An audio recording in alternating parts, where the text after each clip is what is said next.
بسم الله الرحمن الرحيم الحمد لله رب العالمين والعاقبة للمتقين والصلاة والسلام على سيدنا محمد وعلى آله وصحبه أجمعين. கண்ணியமிக்க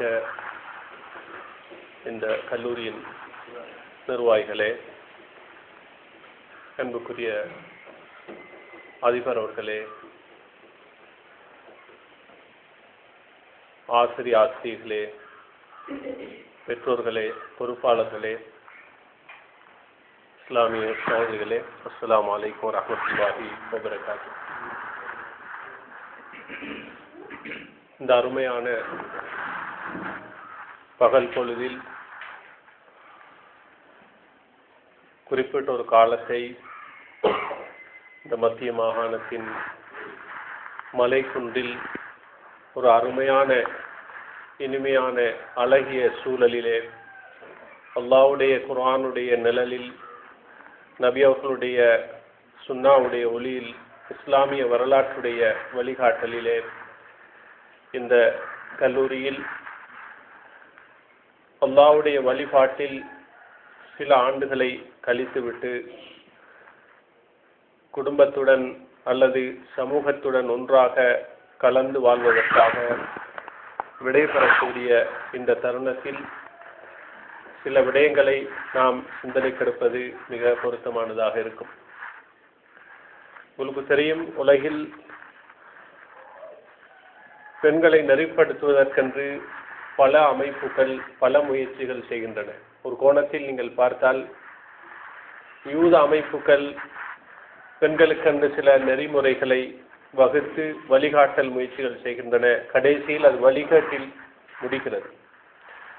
பௌத்த அமைப்புகளை எடுத்தால், அந்த சில பெண்களை திருமண அந்த இன்பத்திலிருந்து அவர்களை தடுத்து துறவரம் என்ற அமைப்பிலே அவர்களுக்கு நெறிப்படுத்துவதற்கென்று சில இடங்களை அமைத்து வழிகாட்டுகிறார்கள். அது கடைசியிலே அது வழிகாட்டில் ஒரு இயக்கத்தில் முடிவடைகிறது.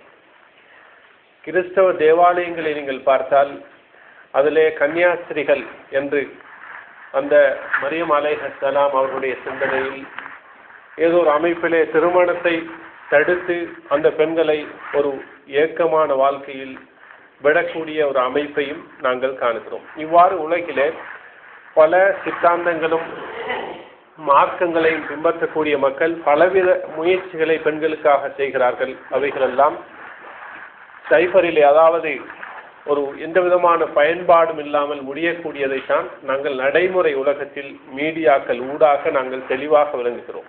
ஆனால் இஸ்லாத்தை பொறுத்தவரையிலே அல்லாஹு தஆலா முதன்மைப்படுத்தி பெண்களுக்கென்று பல உரிமைகளை அல் குர்ஆனிலே மிக தெளிவாக கூறியிருக்கிறார். இந்த பிரபஞ்சத்துடைய ஆரம்ப காலத்தில் கூட பெண்கள் இல்லாமல் ஆண்கள் இருக்க முடியாது என்பதற்கு ஒரு உதாரணமாக நபியுல்லாஹி ஆதம் அலைஹிஸ்ஸலாம் அவர்கள் சொர்க்கத்தில் இருக்கக்கூடிய நேரத்தில் அவருக்கு ஒரு சடைவு ஏற்படுகிறது. அந்த நேரத்தில் அவருடைய அந்த இடது பக்க விலாயெலும்பிலிருந்து ஹவ்வா என்ற பெண்மணியை உருவாக்கும் பொழுது ஆதம் அலைஹிஸ்ஸலாம் அவர்களுக்கு அது அனைத்துமே புதிதாகத்தான் இருந்தது. ஏனென்றால் அவர் ஒரு பெண்ணை கண்டது கிடையாது. பெண் என்ற இனம் என்றால் என்ன என்று தெரியாது. உடனே பார்க்கிறார்கள், ஆதம் அலைஹிஸ்ஸலாம் அவர்கள் ஒரு ஒரு ஒரு ஒரு மெல்லிய குரல், ஒரு நளினமான தன்மையுள்ள ஒரு ஒரு தனிமையுடைய வெறுச்சியை போக்கக்கூடிய ஒரு பெண்ணை அல்லாஹ் ஏற்படுத்தி இருக்கிறான் என்று அவர்கள் அந்த பழகி பார்த்தார்கள். இனிமையாக இருந்தது, வாழ்க்கைக்கு அமைதியாக இருந்தது. சொர்க்கத்தில் மாத்திரமல்ல, உலகத்திற்கு வந்த பொழுதும் அவர்களுக்கு அது ஒரு தனிமையுடைய வெறுச்சியை போக்கக்கூடிய அமைப்பில் தான் இருந்தது. இந்த பிரபஞ்ச ஆரம்ப வரலாற்றிலேயே அல்லாஹு தஆலா ஒரு ஆண் அது சொர்க்கத்திலாக இருந்தால் என்ன, இந்த உலகத்திலாக இருந்தால் என்ன, பெண்ணுடைய துணை இல்லாமல் அவனுடைய இன்பம் உச்சகட்டத்தை அடையாது என்பதற்கு மிகச்சிறந்த உதாரணத்தை ஏற்படுத்தி இருக்கிறான். உலகத்துக்கு மனிதர்கள் வருவதற்கு உட்பாடு ஆதம் அலைஹிஸ்ஸலாம் சொர்க்கத்தில் இருந்த பொழுதும் பெண்ணுடைய உதவி தேவை. இந்த உலகத்தில் பெண் என்ற ஒரு எண்ணத்தை அல்லாஹ் ஏற்படுத்தி ஆண்களால் மாத்திரம் இந்த உலகத்தை நிரப்பாமல் பெண்களையும் அல்லாஹு தஆலா இணைத்துத்தான் இந்த முழு உலகத்தையும் இயக்கி கொண்டிருக்கிறான் என்ற அமைப்பிலும், நாளை மறுமையில் சொர்க்கத்துடைய வாழ்க்கையில் பெண்கள் இல்லாமல் ஆண்கள் இன்பமடையக்கூடிய ஒரு ஒரு அந்த அந்த மறு உலக நியதியை அல்லாஹ் ஏற்படுத்தவில்லை. சொர்க்கத்தில் கூட ஹூருன் ஐன் என்று சொல்லக்கூடிய அந்த பெண்களை பற்றிய ஒரு ஒரு பிரஸ்தாபத்தை அல் குர்ஆனில் பல இடங்களில் சொல்லியிருக்கிறான். எனவே முக்காலத்திலும் மனிதர்கள் இந்த உலகத்துக்கு வருவதற்கு முற்பாடும் வந்ததன் பிற்பாடும் மறு உலகிலும் பெண்களுடன் சேர்ந்த வாழ்க்கையை தான் அல்லாஹு தஆலா ஏற்படுத்தி இருப்பது மாத்திரமல்ல, அதில் தான் இனிமையையும் அருமையையும் வைத்திருக்கிறான். இந்த அடிப்படையிலே இந்த அல் குர்ஆனிலே அல்லாஹு தஆலா பெண்களுக்கு பிரத்யேகமான இடங்களை கொடுத்திருக்கிறார். அதாவது சூரத்துன் நிசா பெண்கள் என்ற பெயரில் ஒரு சூறாவை வைத்திருக்கிறார். இவ்வாறு அல் குர்ஆனிலே பல இடங்களில் பல வசனங்களில் பெண்களை தனித்தனியாக சொல்லியிருக்கிறார். அதாவது ஆண்களிலும் மின் ஸக்கரின் வ உன்ஸா மன் அமில ஸாலிஹன் மின் ஸக்கரின் வ உன்ஸா வஹு முஃமின் ஃபலனுஹ்யியன்னஹு ஹயாத்துன் தய்யிபா. ஆணில் அல்லது பெண்ணில் யார் நல்ல அமல் செய்கிறார்களோ அவர்களுக்கு நல்ல மனமான வாழ்க்கையை நாம் கொடுப்போம் என்று அல்லாஹு தஆலா சொல்லியிருக்கிறான். இங்கு மின் ஸக்கரின் என்ற வார்த்தையை மாத்திரம் சொல்லாமல், ஆண்களை மாத்திரம் சொல்லாமல் பெண்களையும் தனித்துவமாக சொல்லியிருக்கிறான். அதே போன்று அல் முஃமினீன வல் முஃமினாத், அல் முஸ்லிமீன் வல் முஸ்லிமாத், அதே போன்று வல் கானிதீன வல் கானிதாத் வல் ஸாக்கிரீன அல்லாஹ வ ஸாக்கிராத். இவ்வாறு ஆண்களையும் பெண்களையும் வெவ்வேறாக பெண்களை விட்டுவிடாமல் அல்லாஹு தஆலா இணைத்து கூறியிருப்பதை நாங்கள் கவனித்து பார்க்க முடியும். அது மாத்திரமல்ல, நபி ஸல்லல்லாஹு அலைஹி வஸல்லம் அவர்களுடைய அந்த மக்காவுடைய வாழ்க்கையிலே பெண்களுக்கு கருணை காட்டுவதற்காக முதலாக அவர்கள் திருமணம் முடித்தது ஒரு விதவை பெண்ணை தான். அவர்கள் நினைத்திருந்தால் ஒரு கன்னி பெண்ணை திருமணம் செய்திருக்கலாம் முதலாவதாக, அல்லது திருமணம் முடிக்காமலே அவர்கள் இருந்திருக்கலாம். அவர்கள் பெண்களுக்கு வாழ்வளிப்பதற்காக முதலாக ஒரு விதவைக்கு வாழ்வளித்ததை நாங்கள் கவனிக்கும் பொழுது நபி அவர்கள் பெண்களுக்கு எந்த அளவுக்கு இடம் கொடுத்தார்கள் என்பதை நாம் சிந்தித்து பார்க்க முடியும். அது மாத்திரமல்ல, மதீனா நகருடைய வாழ்க்கையில் நீங்கள் கவனித்து பார்த்தால் பெண்கள் நபி அவர்களுடைய அந்த மஸ்ஜித் நபவியிலே சிறுமிகள் கூட அந்த தாய்மார்களுடன் வந்து பள்ளிவாசலுக்குள் வந்திருக்கிறார்கள். பாலூட்டக்கூடிய தாய்மார்கள் அந்த குழந்தைகளுக்கு இரக்கம் காட்டுவதற்காக, அந்த தாய்மார்கள் கஷ்டப்படக்கூடாது என்பதற்காக நபி அவர்கள் தொழுகையை அவர்கள் சுருக்கமாக தொழுவித்திருக்கிறார்கள். அந்த தீனுடைய செயற்பாடுகளை சுருக்கி இருக்கிறார்கள். அந்த பெண் பிள்ளைகள் அல் மஸ்ஜித் நபவியுடைய அந்த சஃப்களுக்கு மத்தியில் ஆண் பிள்ளைகளுடன் ஓடி நடமாடக்கூடியதை அனுமதித்தார்கள். அது மாத்திரமல்ல, அந்த பெண்களுக்கென்று மதீனா நகரத்திலே அந்த பள்ளிவாசலுக்குள் தொழுவதற்கென்று சஃப்களில் இடமளித்தார்கள். அந்த கொத்துபாக்களில் அதே போன்று பெருநாள் தொழுகையின் பொழுது இடமளித்தார்கள். அந்த பெண்களுடன் தனிமையில் அமர்ந்து அவர்களுடைய கஷ்டங்களை, துன்பங்களை, அவர்களுடைய கவலைகளை கேட்பதற்காக நபி அவர்கள் பெண்களுக்கென்று ஒரு அமர்வை ஏற்படுத்தினார்கள். நபி அவர்கள் அந்த பெண்களுடைய கஷ்டங்களை கேட்டறிந்து கொண்டார்கள். ஒரு பெண் கஷ்டத்தில் இருந்தால் அந்த பெண்ணுக்கு உதவி செய்தார்கள், கொடை கொடுத்தார்கள். தனக்கு பாலூட்டிய ஹலீமா சாதியா ரலியல்லாஹு அன்ஹா அவர்கள் ஒரு காலத்தில் வந்த பொழுது அவர்களுடைய போர்வையை நபி அவர்கள் தனது போர்வை விரித்து அதன் மீது அந்த தாயை இருப்பாட்டி அந்த கனிமத் பொருளே அவர்கள் சன்மானம் கொடுத்து அனுப்பிய கதையை நாங்கள் கேள்விப்பட்டிருக்கிறோம். அது மாத்திரமல்ல, நபி ஸல்லல்லாஹு அலைஹி வஸல்லம் அவர்கள் அந்த பெண்களுடைய விடயத்திலே கடைசி காலத்திலே இஸ்தௌசு பின் நிசாஇ கைரன், பெண்களுடன் நல்ல முறையில் நடந்து கொள்ளுங்கள், கடைசி காலத்தில் கூட நபி அவர்கள் பெண்களுடைய விடயத்தில் கவனம் செலுத்தினார்கள்.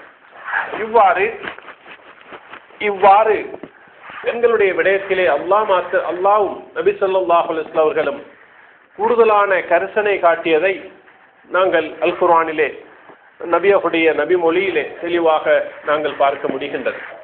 எனவே அல்லாஹு தஆலாவுடைய ஒரு இயற்கை பெண்களுடைய முக்காலத்திலும், சிறுமிகளாக இருக்கக்கூடிய காலத்திலும், அவர்கள் நடுத்தர வயதில் இருக்கக்கூடிய காலத்திலும், வயோதிப காலத்திலும் அவர்கள் கவனிக்கப்பட வேண்டும் என்று இஸ்லாம் சொல்லியிருக்கிறது. நபி ஸல்லல்லாஹு அலைஹி வஸல்லம் அவர்கள் அந்த குழந்தைகள் பிறந்ததன் பிற்பாடு அவர்களுக்கு அவர்களுக்கு இரக்கம் காட்டும்படியாக அவர்களுடைய விடயத்திலே தாய் தந்தை கவனிக்க வேண்டும். அவர்களுடைய ஒழுக்கம், அவர்களுக்கு கொடுக்கக்கூடிய மிகப்பெரிய செல்வம் ஒழுக்கம் என்பதாக சொல்லியிருக்கிறார்கள்.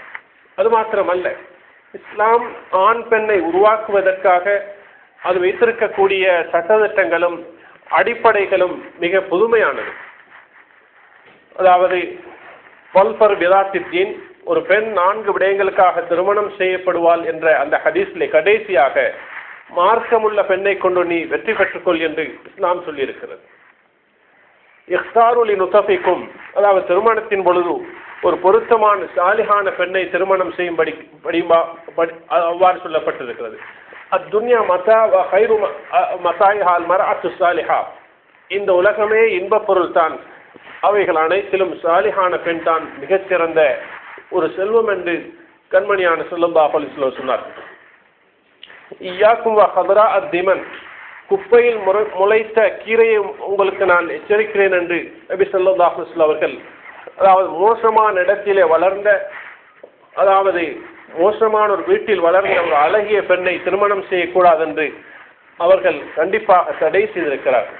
இவ்வாறு ஒரு பெண் உருவாக்கப்படுவதற்கு, ஒரு ஆண் உருவாக்கப்படுவதற்கு அந்த முதலாக தெரிவு செய்யப்படக்கூடிய அந்த விளைநிலம், அந்த தாய் சாலிஹானவளாக இருக்க வேண்டும் என்று இஸ்லாம் அடிப்படையிலிருந்து ஒரு சாலிஹான ஒரு குழந்தை, குறிப்பாக ஆணாக இருந்தாலும் பெண்ணாக இருந்தாலும், ஒரு விளைநிலத்திலிருந்து, ஒரு நல்ல பெண்ணிடத்திலிருந்து அந்த குழந்தை உருவாக்கப்பட வேண்டும் என்று இஸ்லாம் கவனம் எடுத்திருக்கிறது. பிறந்ததன் பிற்பாடு பெற்றோர்கள் ஆண் பிள்ளைகளை வளர்ப்பதை விட பெண் பிள்ளைகளை வளர்ப்பதில் கடுமையான கவனம் எடுக்கிறார்கள். அதற்காகத்தான் இன்று உலகத்திலே பல இஸ்லாமிய அமைப்புகளிலே அந்த பெண் பிள்ளைகளை மிக கண்ணியமாக, ஒழுக்கமாக அவர்களை வளர்ப்பது மாத்திரமல்ல, அவர்களுக்கு தீனுடைய இல்மை புகட்ட வேண்டும் என்பதற்காக இவ்வாறான இடங்கள் நடாத்தப்படுகிறது. உலகத்திலே பல அரபு மதரசாக்கள் இருக்கின்றன. ஆண்களுக்கு இருக்கக்கூடிய மதரசாக்களை விட பெண்கள் மதரசாக்கள் நடாத்துவது மிகவும் கவனமாக, மிகவும் பொறுப்புடன் நடத்த வேண்டிய பாரிய பொறுப்பு இருக்கிறது. அந்த வகையிலே இந்த நடத்தக்கூடிய இதற்கு பாடுபட்ட அடிப்படையில் அதற்கு இஹ்லாஸான முறையில் இதை ஸ்தாபித்தவர்களும், அதன் பிற்பாடு மாறி மாறி நிர்வாகங்களில் செயற்படக்கூடியவர்களும், நீண்ட காலமாக இதில் நிர்வாகத்திலிருந்து உழைக்கக்கூடியவர்களும் உண்மையிலே அவர்கள் அதற்கு புகழப்பட வேண்டியவர்கள், மெச்சத்தக்கவர்கள். அதற்காக இந்த இடங்களிலிருந்து படித்து கொடுத்தவர்களும் தற்பொழுது படித்து கொடுக்கக்கூடியவர்களும் அல்லாஹ்வுடைய தீனுக்காக தங்களை அர்ப்பணம் செய்கிறார்கள். நிச்சயமாக அவர்களுக்கு நன்மை கிடைக்கும். கைருல் மால் ஐனுன் சாஹிரா லி ஐனின் நாயிமா, அதாவது நபி ஸல்லல்லாஹு அலைஹி வஸல்லம் சொன்னார்கள் ஒரு ஹதீஸிலே, பணத்தில் சிறந்தது ஐனுன் சாஹிரா, அதாவது விழித்து கொண்டிருக்கக்கூடிய நீரூற்று, ஐனின் நாயிமா, தூங்கக்கூடிய கண்ணுக்கு விழித்து கொண்டிருக்கக்கூடிய ஒரு நீரூற்று பணத்தில் சிறந்தது என்று சொன்னார்கள்.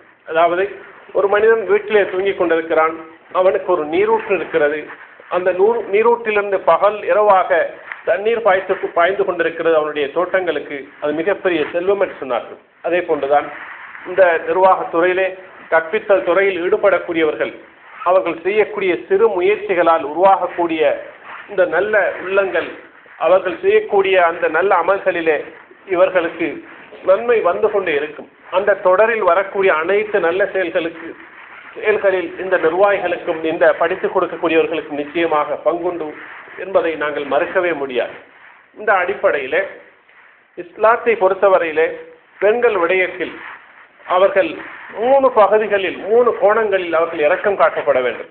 ஒன்று சிறுமிகளாக இருக்கக்கூடிய நேரத்திலே, அதே போன்று அவர்கள் திருமணம் செய்யப்பட்டதன் பிற்பாடு ஹுகூக்கு ஜௌஜைன், அதாவது கணவன் மனைவிக்கு செய்ய வேண்டிய கடமைகள், மனைவி கணவனுக்கு செய்ய வேண்டிய கடமைகள் என்ற அடிப்படையிலே அந்த கணவன் மனைவிக்கு செய்ய வேண்டிய சில கடமைகளை இஸ்லாம் வலியுறுத்தி சொல்லியிருக்கிறது. பெண்களை அடிமையை போன்று நடத்த முடியாது, அவர்களுக்கு சில உரிமைகள் கட்டாயம் செய்யப்பட வேண்டும் என்று இஸ்லாம் சொல்லி தந்திருக்கிறது. அந்த விடயங்களை இந்த பெண்கள் படித்திருப்பார்கள். இஸ்லாத்தை பொறுத்தவரையிலே அந்த பெண்கள் அநியாயம் செய்யப்படக்கூடாது என்பதற்காக ஆண்களை இவ்வாறுதான் அந்த மனைவிமார்கள் நீங்கள் நடத்த வேண்டும் என்று சொல்லியிருக்கிறது. அந்த பெண் தாயாக மாறக்கூடிய நேரத்திலே அந்த பிர்ருல் வாலிதைன் என்ற அடிப்படையிலே, பெற்றோர்களுக்கு பணிவிடை செய்ய வேண்டும் என்ற அடிப்படையிலே, அவர்களுக்கு உபகாரம் செய்ய வேண்டும் என்ற அடிப்படையில் அந்த பிள்ளைகள் அந்த தாயாக இருக்கக்கூடிய பெண்ணை அலட்சியப்படுத்தக்கூடாது, அந்த பெண்ணுக்கு உபகாரம் செய்ய வேண்டும். அது அல் ஜன்னத்து தஹ்த அக்தாமில் உம்மஹாத், சொர்க்கம் அந்த பெண்களுடைய அந்த தாய்மார்களுடைய பாதங்களுக்கு கீழ் இருக்கிறது என்று இஸ்லாம் கண்ணியப்படுத்தி இருக்கிறது. இந்த அடிப்படையிலே இஸ்லாத்துடைய போதனைகளை நாங்கள் கவனத்துக்கு சிந்தனைக்கு எடுத்தால், இஸ்லாம் அந்த பெண்களை சிறுமிகளாக இருக்கக்கூடிய நேரத்திலும் திருமணம் செய்ததன் பிற்பாடும் அல்லது வாழ்க்கையுடைய அந்திய பகுதிகளிலும் அவர்களை கண்ணியப்படுத்தி இருக்கிறது. அதே நேரத்தில் மற்றொரு விடயத்தை நாங்கள் சிந்தனைக்கு எடுக்க வேண்டும். உலகத்தில் வாழக்கூடிய நேரத்திலே ஆண்களை போன்று அல்லாமல் பெண்களுக்கென்று சில இயற்கையான தன்மைகளை அல்லாஹ் வைத்திருக்கிறான். பெண்கள் நாணத்துடன் இருக்க வேண்டும். அவர்களுடைய சப்தம், அவர்களுடைய ஆடைகள், அவர்களுடைய நடவுடை பாவனைகளை இந்த உலகத்திலே ஒரு வித்தியாசமான அமைப்பிலே ஆண்களை போன்று அல்லாமல் கொஞ்சம் அடக்கமாக ஒடுக்கமாக அல்லாஹு தாலா ஏற்படுத்தி இருப்பதை நாங்கள் பொருந்திக் கொள்ள வேண்டும். சில ஆண்களுக்கென்று சில சுபாவங்களை வைத்திருப்பது போன்று பெண்களுக்கு அல்லாஹு தாலா சில சுபாவங்களை வைத்திருக்கிறான். உதாரணமாக, ஒரு ஆணுக்கு வீட்டுக்குள் 24 மணித்தியாலங்களும் இருப்பது மிக கஷ்டமான வேலை. அவன் வெளியே தொழிலுக்கு சென்றுதான் ஆக வேண்டும். தொழில் செய்யக்கூடிய வெளியே பல இடங்களுக்கு அலைந்து திரிந்து அவன் தொழில் செய்யக்கூடிய இயற்கையில் தான் ஆண்களை அல்லாஹ் ஆக்கியிருக்கிறான். ஆனால் பெண்களை பொறுத்தவரையில் அப்படியல்ல, அவர்களுக்கு வீட்டுக்குள் இருக்க முடியும். அந்த இயற்கையில் தான் அவர்களை வைத்திருக்கிறான். இரவில் தூங்கக்கூடிய நேரத்திலே குழந்தை அழும் பொழுது பெண்ணுக்கு பல தடவைகள் அந்த இரவுடைய தூக்கத்துடைய கட்டங்களிலே பல தடவைகள் அந்த தாய்க்கு விழித்து அந்த பிள்ளையை கவனிக்கக்கூடிய இயற்கையில் அல்லாஹ் வைத்திருக்கிறான். அதை ஆண்களால் செய்ய முடியாது. வீட்டு நிர்வாகத்தை எடுத்துக்கொண்டால் அந்த பெண் அந்த வீட்டை நிர்வகிப்பதை போன்று ஆணுக்கு செய்ய முடியாது. எனவேதான் மாற்று மதங்கள் பெண்களுக்கு சில சட்டதிட்டங்கள் அதே போன்று சில வழிகாட்டல்கள் என்ற பெயரில் சில போதனைகளை செய்யும் பொழுது இஸ்லாம் அதே வேலையை செய்யும் பொழுது இரண்டுக்கும் இடையில் வித்தியாசம் இருக்கிறது. இஸ்லாம் சொல்லக்கூடிய கல்வி முறை, இஸ்லாம் சொல்லக்கூடிய ஒழுக்க முறை, பெண்களுக்கான சில வழிகாட்டலை இஸ்லாம் சொல்கிறது என்று சொன்னால் அதில் எந்த விதமான பிழையும் கிடையாது, விமர்சனத்துக்கு இடமே கிடையாது. இஸ்லாம் பெண்களை அடிமைப்படுத்தவில்லை. அல்லாஹு தாலா சொன்னது, ரசூலுல்லாஹி ஸல்லல்லாஹு அலைஹி வஸல்லம் அவர்கள் சொன்னது மிக முக்கியமான ஏற்றுக்கொள்ளத்தக்க விடயமாக இருந்து கொண்டிருக்கிறது. இந்த அடிப்படையிலே இப்படியான இடங்களில் சில வருடங்கள் நீங்கள் பெற்ற இந்த போதனைகள் ஊடாக வழிகாட்டல்கள் ஊடாக வரக்கூடிய காலத்திலே உங்களுடைய ஊர்களிலே பாரிய மாற்றத்தை நீங்கள் ஏற்படுத்த வேண்டும். அதுதான் இந்த கல்லூரியுடைய எதிர்பார்ப்பாக இருந்து கொண்டிருக்கிறது. ஏனென்றால் அல்லாஹு தாலா குர்ஆனிலே சொல்லக்கூடிய அமைப்பிலே லியுந்திரு கௌமஹும் இதா ரஜாஉ இலைஹிம் லஅல்லஹும் யஹ்தரூன், அதாவது கிராமப்புறங்களிலிருந்து நகரப்புறத்துக்கோ அல்லது பின்தங்கிய பகுதிகளிலிருந்து ஒரு இடத்துக்கோ தீனை படிப்பதற்காக ஒரு சாரார் ஆண்களாக இருந்தாலும் சரி பெண்களாக இருந்தாலும் சரி வந்து படித்ததன் பிற்பாடு அவர்கள் அந்த கிராமங்களுக்கு அல்லது அவர்களுடைய பிரதேசங்களுக்கு சென்று அந்த ஊர் மக்களை நல்வழிப்படுத்துவது அவர்களுடைய தார்மீக மார்க்க கடமையாகும். எல்லா பெண்களை போன்றும் நாங்களும் வளமையாக இருந்து கொண்டு விதவிதமான சாப்பாடுகளை பேசுவது அல்லது விதவிதமான ஆடைகளை நகைகளை பற்றி பேசுவது அல்லது எங்களுடைய விதவிதமான அந்த வீட்டு அலங்காரங்களை வீட்டு தளபாடங்களை பற்றி பேசுவது, வாகனங்களை பற்றி பேசுவது, வாழ்க்கையுடைய அலங்காரங்களை பற்றி பேசுவதாக இருக்குமாக இருந்தால் இப்படியான இடங்களிலே அந்த செலவழிக்கப்பட்ட செலவுகள் நாங்கள் குறிப்பிட்ட அளவுதான் மாதத்துக்கு செலவழிக்கிறோம். மேலதிகமாக முன்பு சொல்லப்பட்டதை போன்று துண்டுவிடக்கூடிய சில பகுதிகள் தனவந்தர்களுடைய அந்த உதவிகளிலிருந்து செலவழிக்கப்படுகிறது. அதற்குரிய ஹக்கை நாங்கள் நிறைவேற்ற வேண்டும்.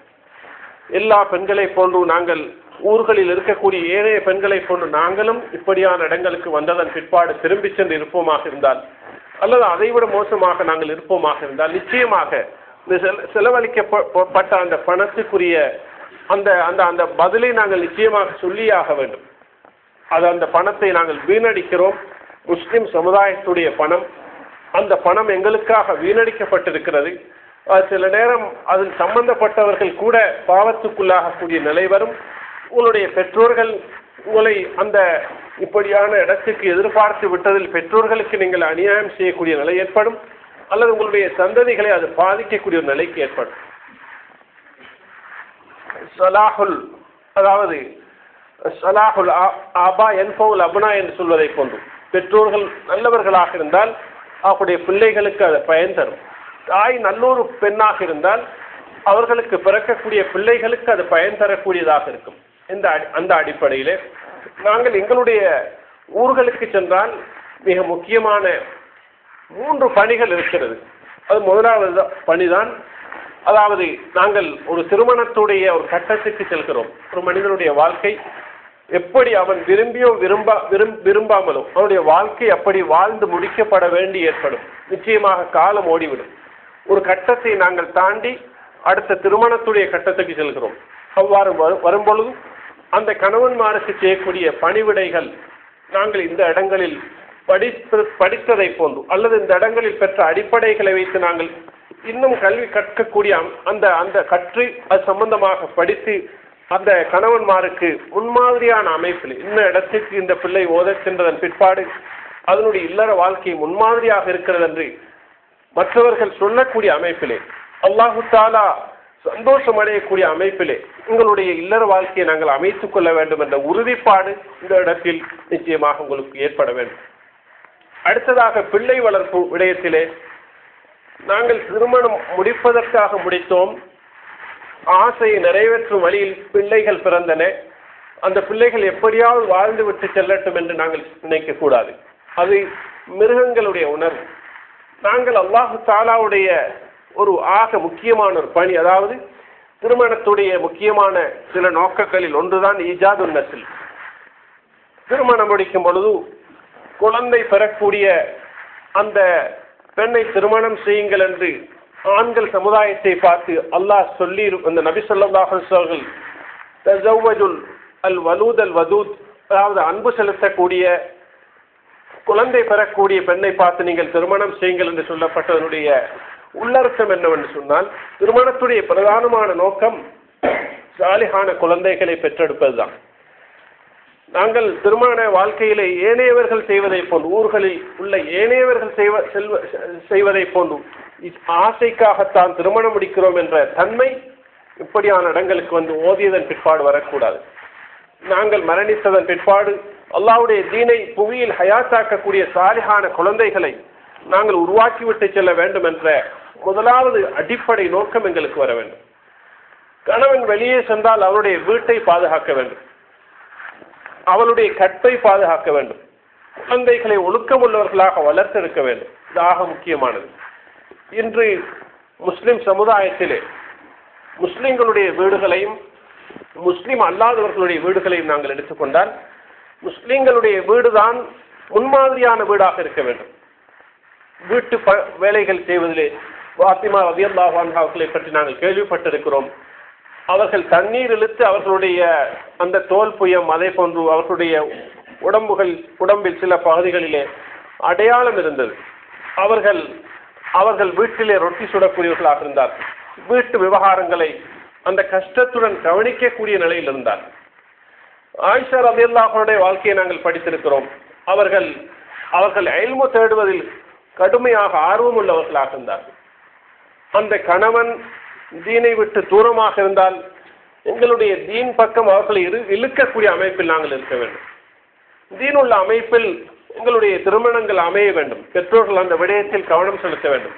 இவ்வாறான இடங்களில் ஓதியதன் பிற்பாடு தீன் இல்லாத ஒரு அமைப்பிலே நாங்கள் பணத்துக்காக அல்லது பதவிக்காக பிரபல்யத்துக்காக யாரையாவது நாங்கள் திருமணம் முடித்து வைக்கும் பொழுது அது பிற்பட்ட காலங்களிலே இந்த இடங்களில் வந்து அவர்கள் ஓதிய அந்த ஓதலுக்கு எந்த விதமான அர்த்தம் இல்லாமல் இவ்வாறான கலாபீடங்களுடைய பெயரை கொச்சப்படுத்தக்கூடிய அமைப்பில் அமையும். எனவே யாருடைய குணமும் யாருடைய தீனும் நல்ல முறையில் இருக்கிறதோ அப்படியான ஒருவர் கிடைத்தால் அதை பார்த்து நீங்கள் திருமணம் செய்து வையுங்கள். இல்லை என்றால் பூமியில் பாரிய குழப்பம் ஏற்படும் என்று கண்மணி ஸல்லல்லாஹு அலைஹி வஸல்லம் அவர்கள் கூறிய அந்த ஹதீஸையும் ஞாபகத்தில் வைத்து இந்த இடத்தில் ஓதியதனுடைய மற்றொரு பகுதியாகிய அந்த பெண்களுக்கு சாலிஹான கணவன்மார்களை தேடிக் கொடுக்கும் விடயத்திலே பெற்றோர்களாகிய நீங்கள் கவனம் எடுக்க வேண்டும் என்ற விடயத்தையும் நாங்கள் இந்த இடத்தில் சிந்தனைக்கு விடுகிறேன். அது மாத்திரமல்ல, அந்த சமூக சேவையில் அக்கறையில் செலுத்த வேண்டும். எங்களிடத்தில் வரக்கூடிய செல்வத்தின் மூலமாக அந்த கணவன் எங்களுக்காக உழைத்து தரக்கூடிய அந்த பணத்தின் ஊடாக, அல்லது நாங்கள் வசதியான ஒரு அமைப்பில் அந்த பெண்மணிகள் இருந்தால் அவர்கள் அந்த பணத்தின் மூலமாக தீனுக்கு பணி செய்ய வேண்டும் என்ற சமூக உணர்வு வர வேண்டும். எல்லா பெண்களை போன்று நாங்களும் முன்பு சொல்லப்பட்டதை போன்று சாப்பாடு, குடிபானம், அந்த ஆடைகள், ஆபரணங்கள், வீடு, வாகனங்கள் என்று நாங்கள் சிந்திக்காமல் நாங்கள் தீனுடைய மறுமலர்ச்சி அந்த பிரதேசங்களில் உண்டாக்க வேண்டும். அதற்கு நீங்கள் சிறந்த உதாரணத்தை ஹதீஜா ரலியல்லாஹு அன்ஹா அவருடைய வாழ்க்கையை நீங்கள் காண முடியும்.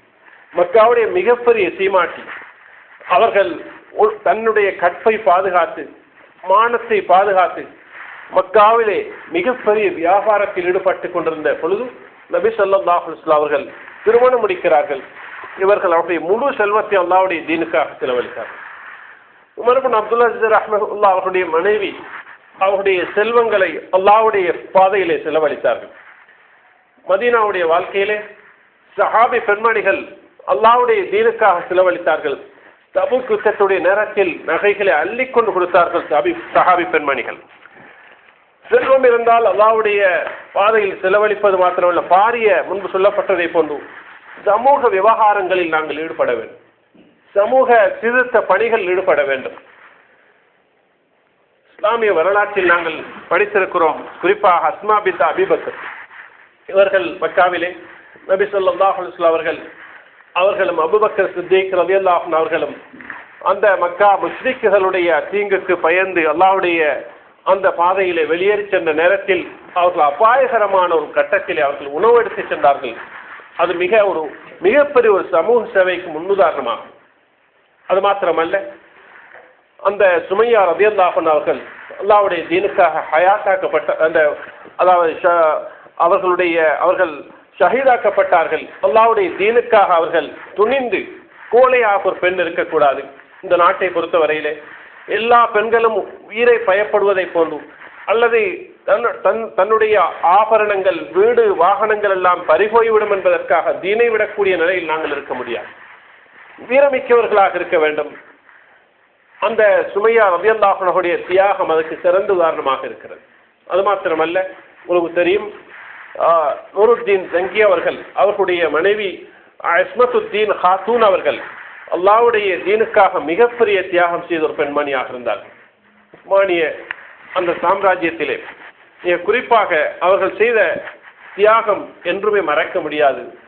அவர்கள் நூருத்தீன் ஜங்கி அவர்கள் மரணித்ததன் பிற்பாடு அந்த சலாஹுத்தீன் அய்யூபி அவர்களை திருமணம் முடித்துக் கொண்ட இஸ்மத்துத்தீன் ஹாத்தூன் அவர்கள் அல் மஸ்ஜிதுல் அக்ஸாவை அந்த வெற்றி கொள்வது, அதனை கைப்பற்றுவதுதான் அவருடைய மிகப்பெரிய கனவாக இருந்தது.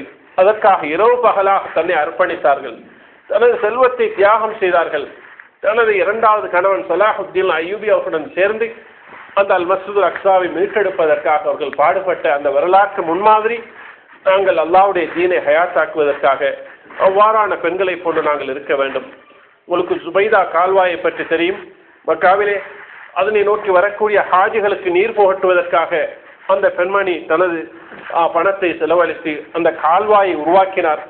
அந்த வக்ஃபின் மூலமாக உலக நாடுகளிலிருந்து வந்த மக்கள் பயனடைந்தார்கள், தண்ணீர் குடித்தார்கள் என்ற விடயத்தையும் நாங்கள் சிந்தனைக்கு எடுத்துக்கொள்ள வேண்டும். எனவே இந்த அருமையான சந்தர்ப்பத்திலே நான் குறிப்பாக சொல்லக்கூடிய விடயம் என்னவென்று சொன்னால், இரண்டு விடயம். ஒன்று, நீங்கள் இங்கிருந்து சென்றதன் பிற்பாடு நீங்கள் உயர்கல்வியை தொடர வேண்டும், அல்லாஹ்வுடைய தீனை ஹயாத்தாக்க வேண்டும், கணவனுக்கு பணிவிடை செய்ய வேண்டும், பெற்றோர்களை மதித்து நடக்க வேண்டும், அல்லாஹ்வுடைய தீனை உலகமெங்கும் பரப்ப வேண்டும் என்ற ஒரு உத்வேகத்துடன் செயல்பட வேண்டும். இது ஒரு முக்கியமான ஒரு பகுதி. அடுத்ததாக, எங்களுடைய வாழ்க்கையில் மிக முக்கியமான ஒரு கட்டம், அதாவது இங்கு போடப்பட்ட ஹதீஸை கூட நீங்கள் பார்க்க முடியும். சபாத்துன் யுதில்லுஹுமுல்லாஹு ஃபீ தில்லிஹி யௌம லா தில்ல இல்லா தில்லுஹு.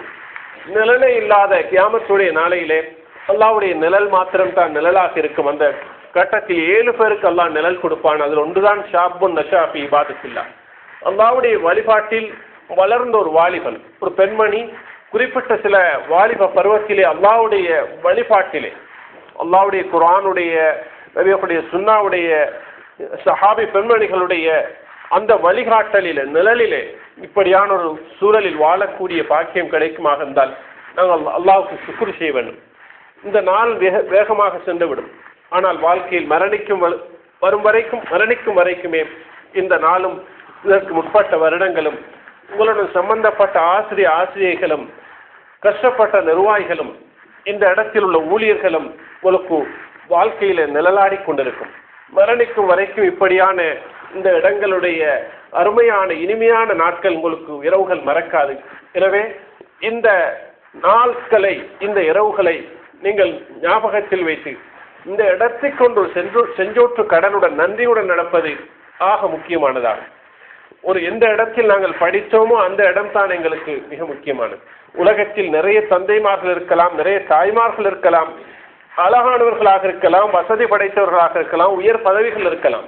ஆனால் எமக்கென்று யார் தந்தையாக வந்திருக்கிறாரோ, எமக்கென்று தாயாக யார் வந்தாரோ, அது என்ன குறைபாடு இருந்தாலும் அவர்தான் எமக்கு தந்தை, அவள்தான் எமது தாய்.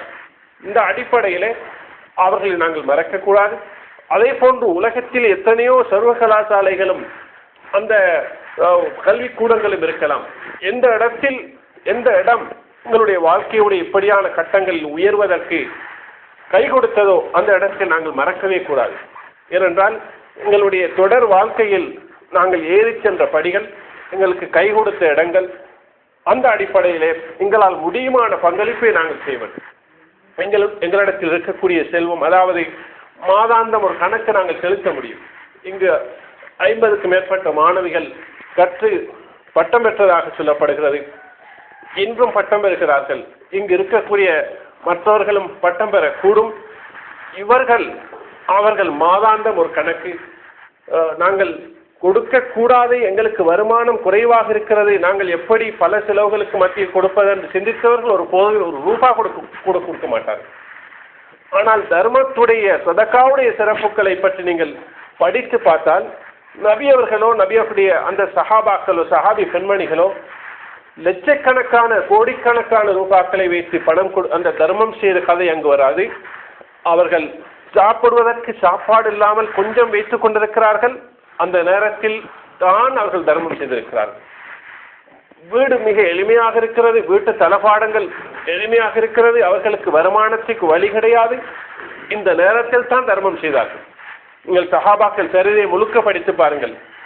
அப்துல் ரஹ்மான் இப்னு அவுஃப், உஸ்மான் இப்னு அஃபான், கதீஜா ரலியல்லாஹு அன்ஹா, இப்படி விரல் விட்டெண்ணக்கூடிய சிலர் தான் வசதியுடன் இருந்தார்களே தவிர மற்ற அனைவருமே கஷ்டத்தில் வறுமையில் இருந்தார்கள். அந்த வறுமையில் தான் அவர்கள் தர்மம் செய்தார்கள். இதுதான் சஹாபாக்களுடைய சதக்காவுடைய சாரம், ரகசியம். இந்த அடிப்படையிலே மாதாந்தம் ஒரு தொகையை, அது யாரும் எனக்கு சொல்லி நான் சொல்லவில்லை, இப்படியான இடங்கள் துண்டுவில கூடாது, நீங்கள் அதுக்கு விடக்கூடாது. அந்த இந்த இந்த இந்த மதரசாவுடைய சமூகம் யார் என்று சொன்னால் இங்கு படித்தவர்கள் தான் இந்த மதரசாவுடைய சமூகத்திலே ஆக முக்கியமான உறுப்பினர்கள். இங்கு வரக்கூடிய நிர்வாகிகள் சில நேரம் மாறி மாறி வருவார்கள், அதே போன்ற ஆசிரியர்கள் மாறி மாறி வருவார்கள். ஆனால் இங்கு படித்த மாணவிகள் ஒருபோதுமே மாற மாட்டார்கள். அவர்கள் இங்கு படித்த பழைய மாணவிகள் என்ற அடிப்படையிலே நான் ஊண்டி சொல்கிறேன், உங்களுடைய சின்ன வருமானமாக இருந்தாலும் நீங்கள் இங்குள்ளவர்களுடன் நீங்கள் தொடர்பு கொண்டு நான் மாதம் ஒரு 500 ரூபாய் தருகிறேன், 2000 தருகிறேன், 5000 தருகிறேன், 10,000 தருகிறேன், எனது தெரிந்தவர்களை நான் பேசி உங்களுக்கு ஒரு வழியை ஏற்படுத்துகிறேன் என்று மாதாந்தம் உங்கள் மூலமாக இந்த மதரசாவுக்கு உதவி வர வேண்டும். அதன் மூலமாக பல காத்திரமான பணிகளை இங்குள்ளவர்கள் செய்வார்கள் என்பது மாத்திரமல்ல, உங்களுக்கு கொடுக்க வசதி இல்லாவிட்டால் வசதி உள்ளவர்களையாவது நீங்கள் பேசி அதனை நீங்கள் ஏற்படுத்த வேண்டும். இங்குள்ள இன்ப துன்பங்களில் நீங்கள் பங்கு கொள்ள வேண்டும். படித்தீர்கள் போனீர்கள் என்று ஒரு நாள் இன்னார் மௌத்தாகினார் என்று இந்த மதரசா கேள்விப்படுகிறது என்று வராமல் நீங்கள் இடையிடையே வரக்கூடிய நேரத்தில் இந்த மதரசாவுக்கு வந்து செல்ல வேண்டும். அதே போன்று அந்த மதரசாவுடைய இங்கு படித்து கொடுக்கக்கூடியவர்கள், இங்கு ஏற்கனவே உங்களுடைய காலத்தில் உங்களுக்கு படித்து தந்தவர்கள், அவர்களை நீங்கள் மறந்து விடக்கூடாது. சிலர் படிப்பார்கள், ஓதுவார்கள், ஆனால் பட்டம் பெற்று சென்றதன் பிற்பாடு படித்து தந்தவர்கள் யாரோ இவர்கள் யாரோ என்று சிந்திக்கக்கூடிய நிலை ஏற்படும். என்று ஒரு நாள் கேள்விப்படுவார்கள், எனக்கு படித்து தந்த ஆசிரியை அல்லது ஆசிரியர் மூத்தாகி விட்டாராம், மையத்துக்கு கூட போயிருக்க மாட்டார்கள். அவர்களை நினைத்து நீங்கள் துவா செய்ய வேண்டும். பெற்றோர்களை வலதுன் சாலிஹுன் எதுவும் ஒரு மனிதன் மரணித்தால் அனைத்துமே நிற்கும் சாலிஹான குழந்தையை தவிர என்று நபி அவர்கள் சொன்னார்கள். அந்த அடிப்படையிலே நீங்கள் துவா கேட்டாலும் கேட்காவிட்டால் கஷ்டப்பட்ட பெற்றோர்களுக்கும் ஆசிரியர்களுக்கும் நிர்வாகிகளுக்கும் நன்மை கிடைக்கும், சந்தேகமில்லை. என்றால் உங்களுடைய சமூக கடமை, உங்களுடைய மார்க்க கடமை, நீங்கள் அவர்களை நினைத்து பொழுது நீங்கள் துவா செய்வேன். உங்களுடைய துவாக்களிலே ரப்பிர்ஹம்ஹுமா கமா ரப்பயானி ஸகீரா என்ற வார்த்தையை நீங்கள் மறக்கவே கூடாது. அவர்கள் கஷ்டப்பட்டு பெற்றோர்கள் இப்படியான இடங்களுக்கு உங்களை கொண்டு வந்து விட்டதன் காரணமாகத்தான் உங்களுடைய வாழ்க்கை அல்லாஹ்வை நோக்கி நகர்கிறது என்ற அடிப்படையிலே உங்களுடைய துவாக்களிலே அல்லாஹ் சொல்லி தந்த துவா, நீங்கள் துவா கேட்கும் பொழுதெல்லாம் ரப்பிர்ஹம்ஹுமா கமா ரப்பயானி ஸகீரா, யா அல்லாஹ் எனது பெற்றோர்கள் சிறு பிராயத்தில் என்னை வளர்த்ததை போன்று அவர்களுக்கு நீ இரக்கம் காட்டுவாயாக என்று நீங்கள் துவா செய்வேன். அது மாத்திரமல்ல, ஆசிரியர்கள் உங்களுடைய வாழ்க்கையில் முன்னேறுவதற்கு உதவியாக இருந்தவர்களையும் சில கணம் நீங்கள் துவா கேட்கும் பொழுதெல்லாம் நினைத்து துவா கேட்க வேண்டும். அவர்கள் ஒன்று உயிருடன் இருப்பார்கள் நீங்கள் வாழக்கூடிய காலத்தில், அல்லது அவர்கள் கபராளிகளாக இருப்பார்கள். இதுக்கு கஷ்டப்பட்டவர்கள், இஸ்லாமித்தவர்கள், அவர்களை நினைத்து நீங்கள் துவா செய்ய வேண்டும். இதுவும் நீங்கள் செய்யக்கூடிய முக்கியமான ஒரு விடயமாக இருந்து கொண்டிருக்கிறது. எனவே இந்த இனிமையான இந்த சந்தர்ப்பத்திலே சொல்லப்பட்ட விடயங்களை நீங்கள் சிந்தனைக்கு எடுத்து நாம் அனைவரும் நீங்களும் நாங்களும் நடப்பதற்கு எல்லாம் அல்லாஹு தஆலா அருள் புரிவானாக. இந்த பட்டம் பெறக்கூடிய மாணவிகள், இதற்கு முன் பெற்றவர்கள் இருக்கக்கூடியவர்கள் அனைவரையும் இந்த கல்லூரி என்ன எதிர்பார்ப்புடன் நடத்துகிறதோ அவர்கள் கற்பித்ததோ அந்த அமைப்பிலே அவர்கள் நடப்பதற்கும், இந்த மதர்சா கியாமத் நாள் வரும் வரைக்கும் பல்லாயிரக்கணக்கான மாணவிகளுக்கு இந்த நாட்டிலும் முழு உலகத்திலும் கல்வி போட்டக்கூடிய, ஒழுக்கம் போட்டக்கூடிய, தீனை சொல்லிக் கொடுக்கக்கூடிய ஒரு ஒளி சுடராக அல்லாஹு தஆலா ஆக்கியல்வானாக. அல்ஹம்துலில்லாஹி ரப்பில் ஆலமீன். வஸ்ஸலாமு அலைக்கும் வரஹ்மத்துல்லாஹி வபரகாத்துஹு.